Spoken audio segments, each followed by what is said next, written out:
கூட்டத்தில் பேசிய அமைச்சர் ராதவர்ஜுனா தாவேகாவில் யாருமே பணம் கொடுக்காமல் வென்றனர் என்று கூறினார். தாவேகா ஆட்சியில் 8 தலித் அமைச்சர்களை முதலமைச்சர் விஜய் உருவாக்கியுள்ளார். வரலாற்றில் இது நடந்துள்ளதா என்று அவர் கேள்வி எழுப்பினார். சட்டம் ஒழுங்கு சரியில்லை என்று திமுக ஒரு பொய்யான பிரச்சாரத்தை உருவாக்குகிறது என்று கூறிய அமைச்சர் ராதவர்ஜுனா 30 நாட்களில் சட்டம் ஒழுங்கு சரியாகிவிடுமா என்று கேள்வி எழுப்பினார். பெரியார் சொல்லக்கூடிய அம்பேத்கர் சொல்லக்கூடிய கொள்கைவாதிகள், நான் ஒரு கேள்வி கேட்கிறேன். 8 தலித் அமைச்சர்களை எங்களோட தலைவர் உருவாக்கி இருக்கார். இதுக்கு முன்னாடி நடந்திருக்கா? வரலாற்றில் நடந்திருக்கா? வரலாற்றில் நிகழ்ந்திருக்கா?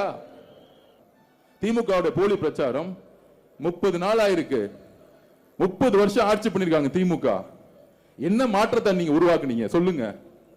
இதே மதுராந்தகத்துல 45% ஸ்லம்ஸ் இருக்கு, மாத்தினாங்களா? குடிசை பகுதிகள் இருக்கு, மாத்தினாங்களா? 30 நாள் என்ன திட்டங்கள் செய்யணும்னு எங்களுடைய தலைவர் ஒவ்வொரு நாளும் உட்கார்ந்து ஒவ்வொரு அமைச்சரை கூப்பிட்டு ஒவ்வொரு நாளும் பிரீஃபிங் கொடுத்துட்டு இருக்கார்.